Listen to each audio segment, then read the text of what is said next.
Welcome all of you. Welcome all of you in The Hague, in sunny The Hague, for this annual event for the Interreg 2Cs program. And this will most probably be the very last physical event in which we can all come together before the programming period comes to close next year in 2023. So we are very excited to see so many of you have been able to attend today. This is a full house. Thank you very much for coming to The Hague, and welcome. You've come from the different regions and countries, of course, that are participating in the 2Cs program, and therefore we will use English as a common language during this whole conference. And during this event, of course, we want to highlight what we've achieved, what you've achieved together in the past years. Not less than 82 projects have been financed by the 2Cs program, 44 of which are still running today. And also, we want to look forward and reflect on how we can work together in the future and build on what you have accomplished. We want to show you where the opportunities are for cooperation beyond the 2Cs program inside and outside of the European Union. How will we do all that? Well, we will have 2 plenary sessions in the next 2 days. We will have several series of workshops, information sessions, and a lively exhibition space downstairs, of course, where you can hold a stand, meet colleagues, and also representatives of guest programs of interest in one-to-one appointments. My name is Wim de Vilder, and I will be your host during the 2 plenary sessions, today and tomorrow. Now, if you haven't done so yet, please download the WUVA app. There you will find all the information you need to navigate through this conference. And to kick off this first session, I would like to introduce to you the Dutch representative who will welcome all of us here in her hosting country, in the Netherlands. Astrid Bronswijk works at the Ministry of Economic Affairs and Climate and is part of the management team of the Directorate of Innovation and Knowledge, which oversees actually the ERDF and Interreg A programs in the Netherlands. So, Astrid Bronswijk, the floor is yours.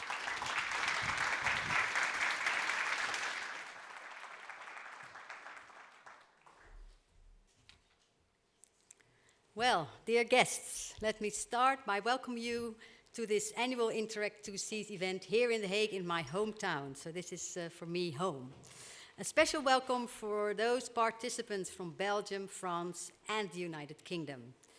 Isn't it lovely that we can meet again each other in person after 2 years of digital meetings? As you all know, the Interreg 2Cs program, it was mentioned before, will come to an end.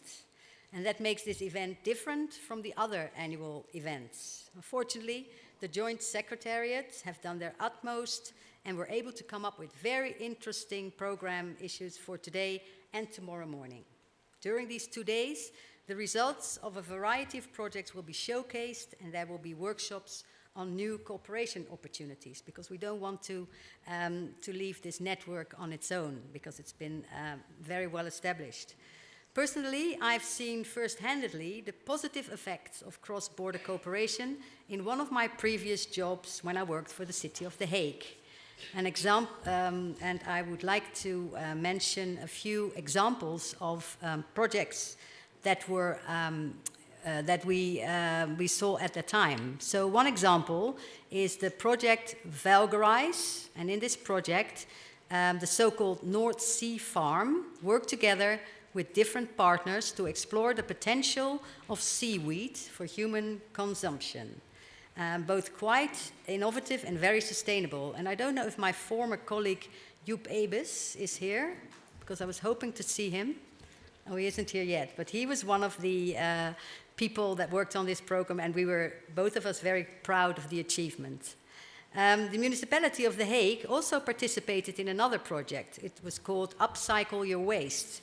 And here the project partners supported SMEs to turn their waste into valuable resources. And later I learned about another very good project called the 3D Med project.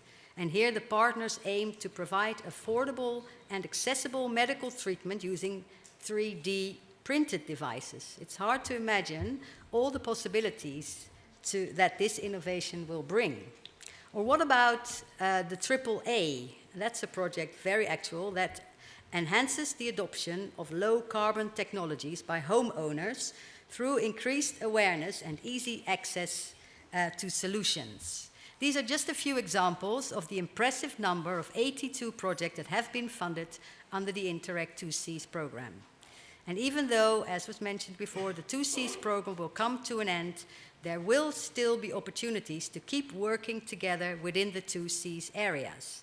And the challenges in these days and ages are too big to tackle on our own, so we need to cooperate.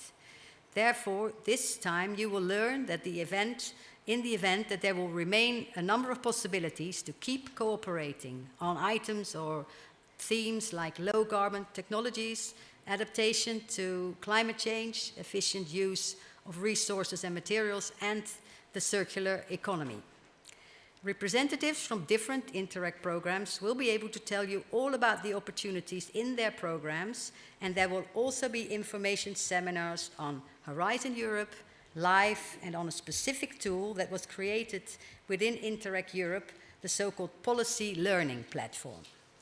So next to these workshops, there are more opportunities, including possibilities in which working with partners from the UK will remain possible. So you don't have to say goodbye yet.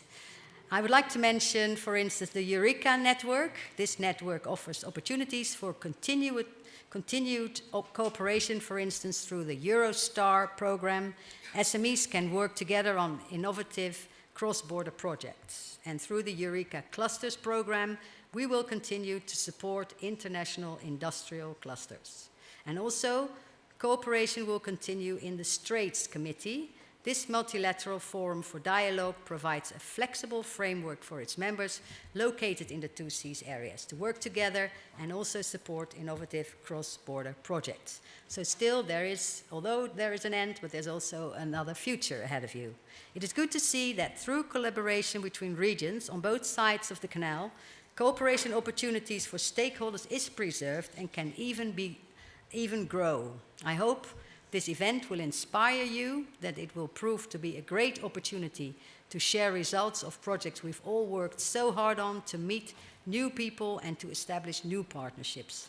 I wish you all a wonderful event here in The Hague, and of course we hope to see you again in the Netherlands. Thank you very much for your attention.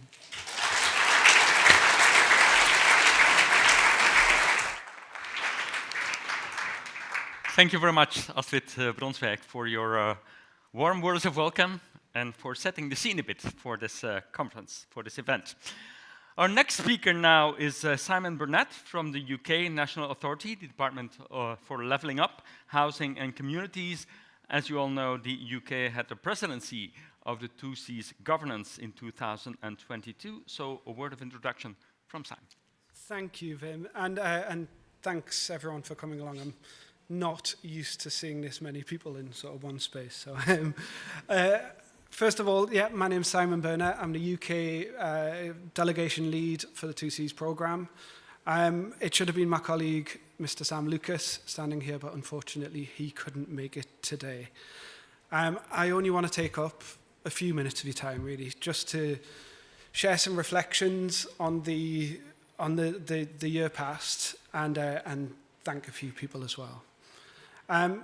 So, I don't know how many of you joined in on the annual event last year, the online annual event, but a big theme of that annual event was the flexibility and adaptability of projects to cope with unprecedented demands, unprecedented challenges.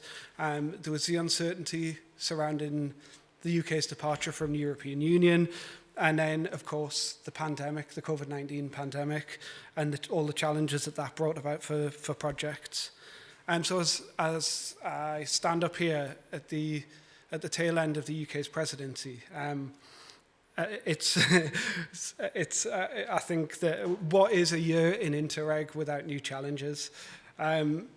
This year, project partners have had to contend with rising energy costs, with a scarcity of materials, and inflation and the price rise in materials, as well as still contending with the fallout of the pandemic. you know, looking around the exhibition floor today and looking at the stalls and looking at the results that projects are delivering, the outputs that they're delivering, and the results that are being realised, it's testament to the resilience of these projects, of the project partners. It's a further demonstration of the flexibility and adaptability of the 2Cs programme itself. And above all, it is a tangible realisation of cooperation in practice. And this cooperation, it's not just project partners from different countries cooperating. It's cooperating between the Joint Secretariat and the project and the delegations, the UK, France, Belgium, and the Netherlands. Sorry, I almost forgot the Netherlands. And then the Netherlands delegations. And it's this cooperation which I feel really sets the 2Cs programme apart from some of the others. It's the depth of cooperation. So I would just like to extend some thanks to a lot of people, really. So first and foremost, to the project partners, and especially the lead partners in coordinating projects through what can only be described as yet another challenging year, but a really fruitful year. And this is a really interesting end of the programming period when we get to see the fruits of all their labour, of all the project's labour. I would like to thank the Joint Secretariat and all the staff at the Joint Secretariat. When things need to change in the programme, and they often have, it's these ideas that are generated within the Joint Secretariat, and it's up for us as national delegations, national authorities to discuss them and agree to them. But really the ideas generation of how we can keep this programme delivering, they come from the JS. So endless thanks to you lot. I think we'll have to extend a thanks to the Commission itself, the European Commission, because when the programmes had to change, the Commission has been responsive and helpful, and it's made those changes as smooth as possible.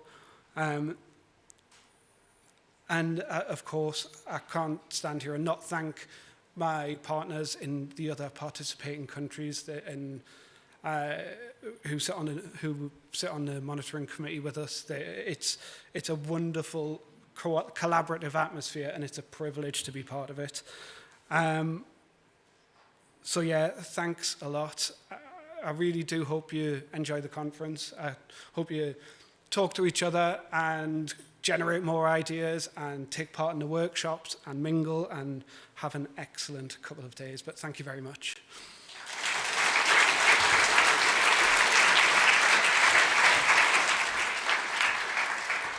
Thank you, Simon Burnett. Mingle and talk to each other. That's the idea. That's the goal. Where's the program at today, 1 year before it will come to a final close in 2023? That is a question for two members of the Joint Secretariat. They will present the state of play of the 2Cs program. I would like to welcome to the floor Marianne Deneu. Marianne is Finance Unit Coordinator, mainly responsible for securing the program, and Vincent Agnéret, Project Officer responsible of the capitalization and coordination of the Territorial Facilitator Network. Give them a round of applause as well, maybe. We would have liked to have here as well Julie Lefebvre, who is Project Unit Coordinator, but unfortunately she tested positive, like quite a few people did in the last few days. So that's a pity, because she contributed actively to the preparation of the event, and we regret, of course, that she cannot be with us today. But Vincent and Marianne are here, which means a lot to us. So thank you for being here. Your short presentation will be about 3 main points. Where are we today? What should we reach together, and how can we go a step further? So let's start with the first question. Marianne, where are we at today? Can you give us an overview of what you did together since the start of the 2Cs program? Good afternoon, everybody. Yes, this microphone works. I knew it would be impressive, and it is impressive to be in front of you, so I try to be good, nevertheless. So yes, where are we today? So on the first slide of this presentation today, just like to remind you that we had 8 calls for proposals since the beginning of the program. We have 82 projects approved, which is a good scoring. We have a little bit less than 900 organizations involved in our program, another success. So on the slide, what you can see is the partition of the organizations taking part in the projects across the 4 member states Simon reminded us of, kindly. And you can see also with the color code that the red areas are the ones that take on board the most organizations across the different areas in our program. And just to remind you that the very last call of proposal was opened on January 2020 already. So if we have a look on the second slide, we'll see, we'll go a bit further into the analysis of our program today. So as I said, we have 82 projects. And I also would like to highlight the fact that as a program, we've always supported a bottom-up approach.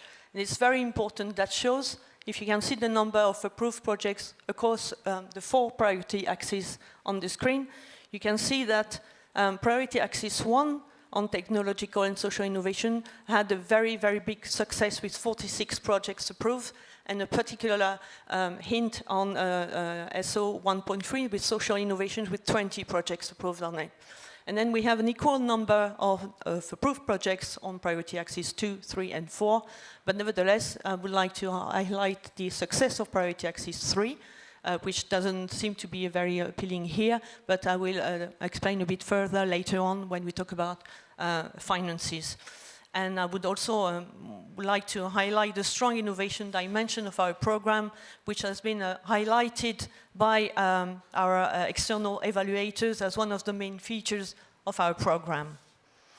So if we still go a bit further into the analysis of the program today, of course, we don't want to underestimate the very added value of organizations like higher education and research institutions that represent 250 of our beneficiaries.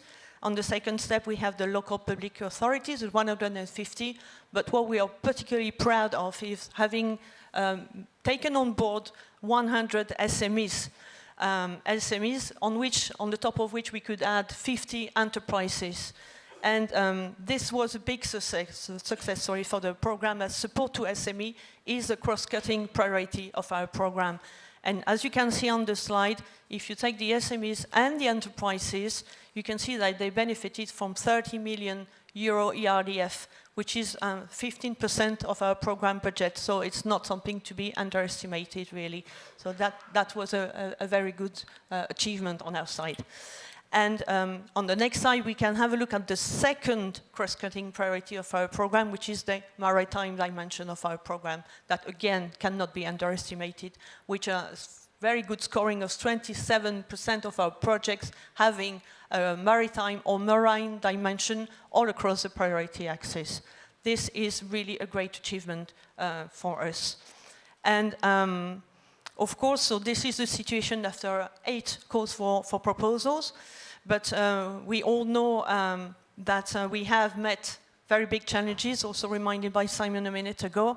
And the situation between the last approved projects in January 20 and today, of course, has evolved a lot. So if we go on to the next slide, you will see that indeed we had 2 major difficulties throughout this programming period. The first one, yes, it's Brexit. And Brexit, of course, impacted at the time project generation and, of course, project implementation as well for the ones that were already approved at the time. And the second big issue was COVID, so we're not still out of it, unfortunately. And COVID, apart from being an unprecedented sanitary crisis for all of us, had an immediate impact on project delivery.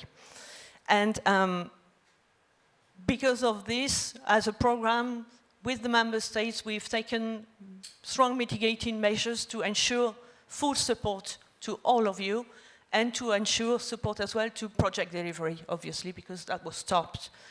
And so we can have a look now at what it represents in terms of budget the state of play of the budget today.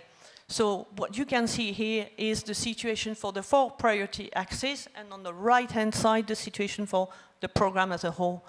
And if you remember what I said a minute ago with this big success on priority axis 1 and 3, you can see that the blue bar being the initial budget from the cooperation program, and the orange bar being what we have actually committed in terms of funding.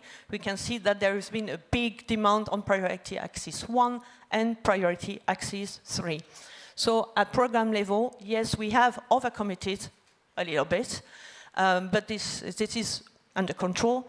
And of course, as for when projects tend to close, generally speaking, there is a bit of underspending, which of course comes down and makes the overcommitment decrease accordingly. So I think I've said everything regarding the current state of play. This is where we're at today. Now, can you also tell us what is there still to do until the end of the project life? How will we reach the goal of the program in the end? Yes, there is still a lot to do, actually, Wim. So what we must reach altogether is performance. And performance is the key word, considering the state of play or the state of the program in terms of implementation now. Okay? So this graph, that's now a graph, is something that is apparently familiar to you because it's been presented when you attended approved project seminars. I just want to have a quick focus on the part that is circled in red, because as projects, you have to deliver outputs, okay? Outputs feed output indicators. For each of the indicators, the program has set targets that have been agreed with by the Commission. So we have to reach these targets. So to say it simply, the part of the program performance is depending on the success of the projects in terms of output delivery. So that's a big message today that we want to pass on to you all. Meaning that the program will be performing if projects are performing. Okay?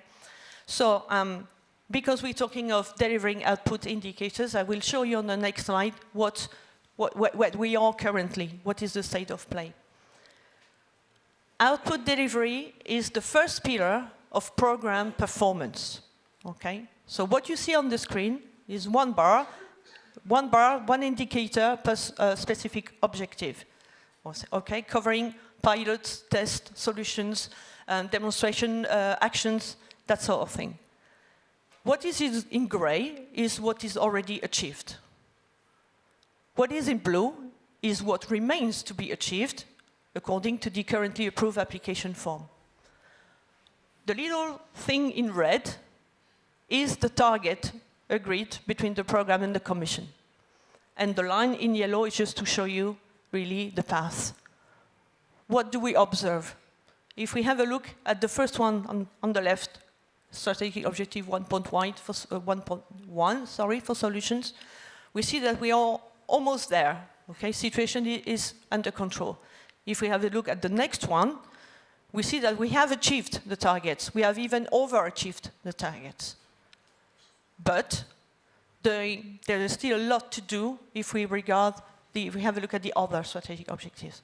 Okay, so there are things still to be implemented at your level. We know that you're putting a lot of efforts to try to deliver the inputs, considering the context in which we are evaluating those days. But you know as well that as a JS, we work closely with you, and we are always attentive, and we pay attention, and we try to put most of our support to make sure that you manage to deliver when you need to deliver.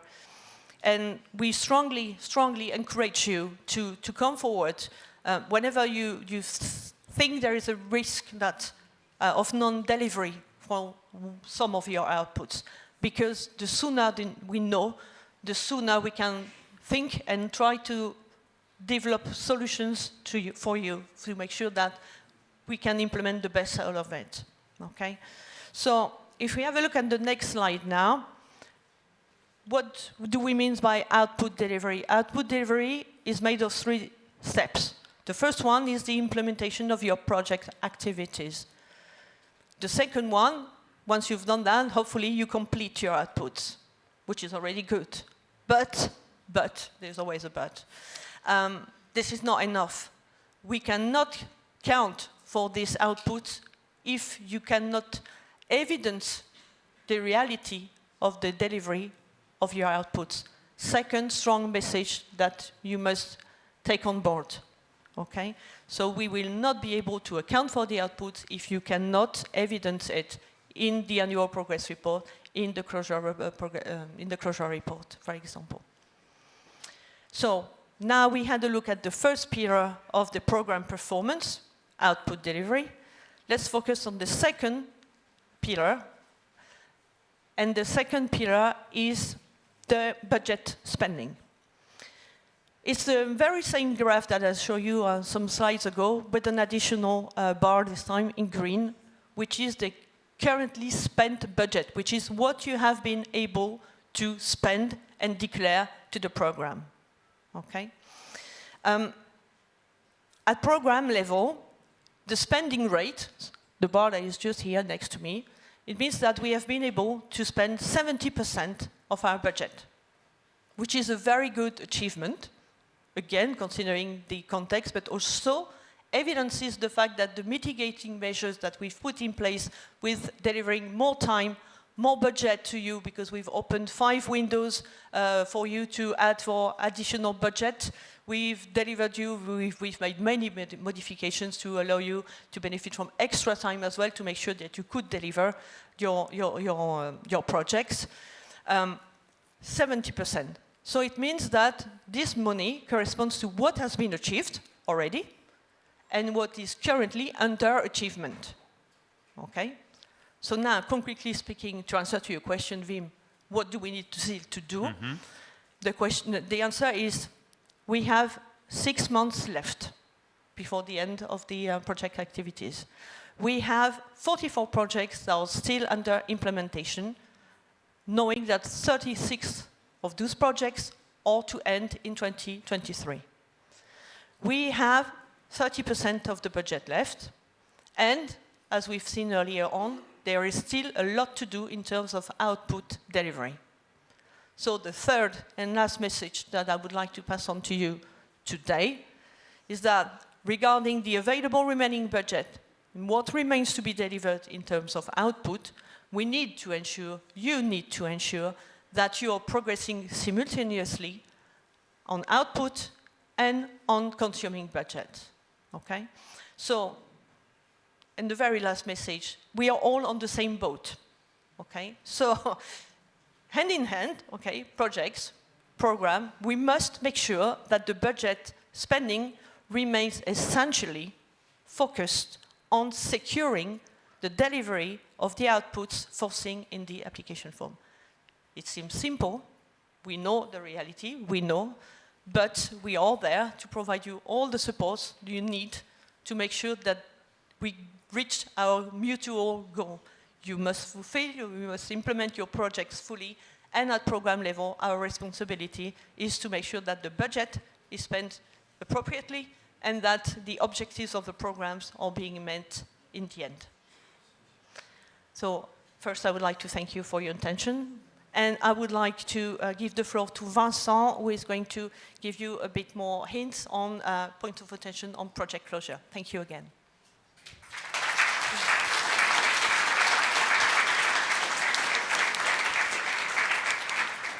Thank you, Marianne, and hello, everyone. So indeed, as a program and as a joint secretariat, our role is to help project partners and lead partners with the closure of the project. And Marianne said it, in 6 months from now, all projects will have come to an end in terms of implementation of activities. So we thought it would be good to give you some key messages, some tips on, or to keep in mind until the end of your project, and even beyond the end of the project.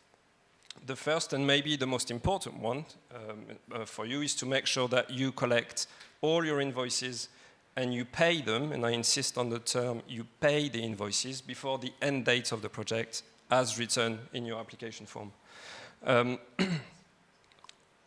Especially if you organize, for example, your closing event, your final event of the project, close to the end dates of your project, make sure you collect all invoices before. And all expenses paid after the project end date and submitted to the program will be systematically rejected and can also cause the delay of the closure, not only for you as an organization, but for all the other project partners involved in the project. So please, I beg you, do not include these costs in your financial claims. The next one is to anticipate on the drafting of your closure report.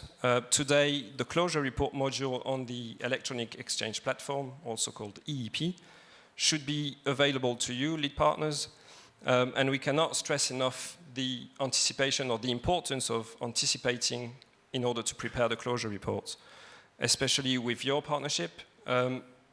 Just like the annual progress reports, in the closure reports, all project partners have to contribute to it. They have to provide the necessary information to ensure the good quality of your reporting, be it in terms of output deliveries, of specific results achieved, of target groups reached, and also the evidence that goes with them. Also, think of the durability and transferability of what you have achieved. So the program performance, as explained by Marianne previously, is only meaningful for us if the results and the outputs of the projects continue beyond the lifetime of your project. If the impact is spread across the territories, is spread across sectors, in different organizations, and also if you manage to build upon these outputs to continue and to develop new projects. Lastly, and before the project can be officially closed by the program, there are a set of requirements that each partner in the project has to meet. And just to remind you, some of them, all partners have to complete an administrative on-the-spot check with your first level controller. And in case you have spent infrastructure and construction works, you also need to complete a physical on-the-spot check with your FLC. If your organization is planning to generate revenues beyond the project lifetime, then a net revenue action plan must be put in place. And finally, plan carefully the check on your last financial claim, bearing in mind it can also take place after the project end date, and therefore your organization might bear the cost of just of this check. If I have lost you now, you can always check our program manual, the fact sheet 7 on project closure. Of course, don't hesitate to get in touch with your DRJS officers, and you can also come to us at the help desk in the exhibition area. Okay. Vincent, one more question maybe to make one step beyond maybe, because building on what you mentioned, especially regarding durability, transferability, and so forth, if I understand it well, it's not because the 2Cs program comes to a close that the achievements of the projects do not have any future. Quite the opposite, I believe. So how can we go one step further? Yes. So as explained, all projects have to come to an end at some point. But eventually, and there is still the possibility to go a step further with what has been achieved. And there are different ways to do it. In our opinion, the first thing to do is to develop your own knowledge management. So what we mean by this is communicate on what has been achieved in your project. Communicate on your journey from the beginning until the end. Tell your story in order to increase the visibility of your outputs and your results. Meet with project partners or other projects. Meet with other organizations that can maybe help you build on what you have achieved. Put efforts in transferring the outputs of your project. In many cases, what you have developed can be helpful, can be beneficial to another sector if it is slightly tweaked, can be helpful in other territories or in other contexts. So put some efforts into trying to transfer them in other organizations. And finally, know also the impact of your project.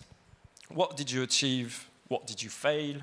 Why you your project was successful and some aspects maybe less successful. Trying to understand and mapping your results will obviously help you understand the impact that you have and go a step further.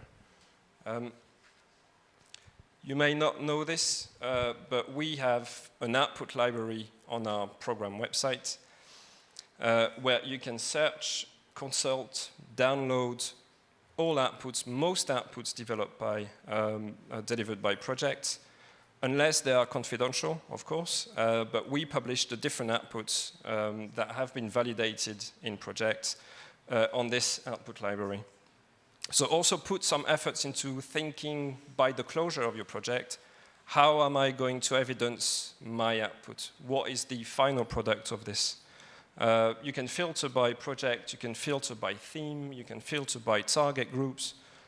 So we think it's a very useful tool, and we invite you to use it to find out more about what other projects have done, which might be complementary to what you did. So go a step further and build your future to reach new heights. So it's the slogan of the event. So in addition to what I've just mentioned, I'm sure you already know this, but use the guest programs database. We share a common structure between Interreg programs. We have similar priority axes, we have similar specific objectives. So have a look at them as well. Even better, today and tomorrow, talk to them, because we have the pleasure of welcoming 5 Interreg programs and 2 sectorial programs. Use the network of facilitators and contact points. They are the entry points to the different programs that you have available. Sometimes, in some cases, they're also involved in multiple programs, so they can make the link from one program to the next or to another. And of course, all our 2Cs territorial facilitators are here today. So have a chat with them today and tomorrow as well. Use Wova maybe to book appointments with them. And finally, we can only invite you to take part in events such as ours, to network, to meet new people. You will have time today and tomorrow to network. And we're very proud to have organized this event for you. We're very grateful to have the presence also of the guest programs, which will be introduced very shortly. So thank you for your attention and have a wonderful time during our event. Thank you for your...